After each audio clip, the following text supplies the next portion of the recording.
Hello! So இன்னைக்கு நம்ம ரொம்பவே சிம்பிளான ஒரு தக்காளி தொக்கு தான் பார்க்க போகிறோம். இது என்னோட ஸ்டைல்ல நான் இப்படி தான் செய்வேன்.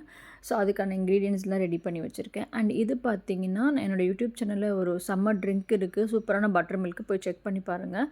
அண்ட் அதுக்கு இப்போது தக்காளி தொக்குக்கு நான் கடாய் வச்சுட்டு எண்ணெய் போட்டு அது நல்லா அ அம் கடாய் சூடானதுமே அதில் வந்துட்டு கடுகு போட்டுட்டு பொரிஞ்சதுமே கொஞ்சமாக கடலைப்பருப்பு போட்டுக்கலாம். இப்போ நான் வெங்காயத்தை வந்து நீட்டாக கட் பண்ணி வச்சுருக்கேன். ஸோ அதே போட்டுட்டு பச்சை மிளகா, அது கூடவே கருவேப்பிலை போட்டு பூண்டு வந்துட்டு ஒரு 7, 8 பூண்டு வந்துட்டு நான் நசுக்கி வச்சுருக்கேன். ஸோ அதை வந்துட்டு ஆட் பண்ணிக்கலாம். போட்டுட்டு நல்லா கிளறி விட்டுக்கலாம். ஸோ இது நல்லா கிளறி விட்டதுக்கு அப்புறமா பார்த்தீங்கன்னா, வெங்காயம் வந்து அந்த ப்ரௌன் கலரில் ஆகணும் இல்லையா? கொஞ்சம் நல்லா வதங்கணும். ஸோ அது வதங்கினதுக்கப்புறமா நம்ம வந்துட்டு தக்காளியும் இதில் வந்துட்டு ஆட் பண்ணிக்க போகிறோம். ஸோ நான் இது வந்து 4 பேருக்கு செய்கிறேன். ஒரு 3 பெரிய வெங்காயம் எடுத்திருக்கேன். அண்டு 4 பெரிய தக்காளி எடுத்து வச்சுருக்கேன்.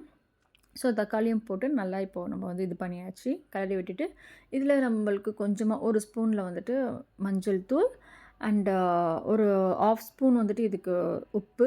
உப்பு வந்துட்டு நான் கொஞ்சம் கம்மியாக தான் சேர்த்துருக்கேன். உங்களுக்கு டேஸ்ட்டுக்கு ஏற்ற மாதிரி நீங்கள் சேர்த்துக்கலாம். அதுக்கப்புறமா நம்ம வீட்டில் அரைச்ச மிளகாத்தூள். உங்களுக்கு வேணும்னா நீங்கள் தனி மிளகாத்தூள் இருக்கு இல்லையா? நீங்கள் அது கூட ஆட் பண்ணிக்கலாம். கொஞ்சம் அது ஆட் பண்ணினா கலர் கிடைக்கும். ஸோ இப்போ வந்துட்டு எல்லாத்தையும் நல்லா கிளறி விட்டுக்கோங்க. ஸ்டவ் வந்து சிம்லேயே வச்சுக்கோங்க. இது வந்து என்னோடய ஸ்டைல். நான் இப்படி தான் தக்காளி தொக்கு பண்ணுவேன். ஐ ஹோப் நிறைய பேரும் இப்படி தான் பண்ணுவீங்கன்னு.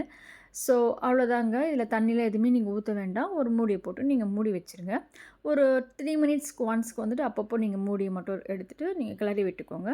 கிளறி விட்டுட்டிங்கன்னா அவ்வளோதான். திரும்பவும் மூடி போட்டுட்டு வச்சுருங்க. ஒரு 5 to 6 மினிட்ஸில் பார்த்தீங்கன்னா, நம்மளுக்கு சூப்பரான யம்மியான தக்காளி தொக்கு ரெடி ஆகிடும். சுட சுட ஒயிட் ரைஸில் இதை போட்டு சாப்பிட்டிங்கன்னா ரொம்ப நல்லாயிருக்கும். ஈவன் சப்பாத்திக்கும் நல்லாயிருக்கும். வீடியோ பிடிச்சிருந்தா லைக் பண்ணுங்கள், சப்ஸ்கிரைப் பண்ணுங்கள். Thank you.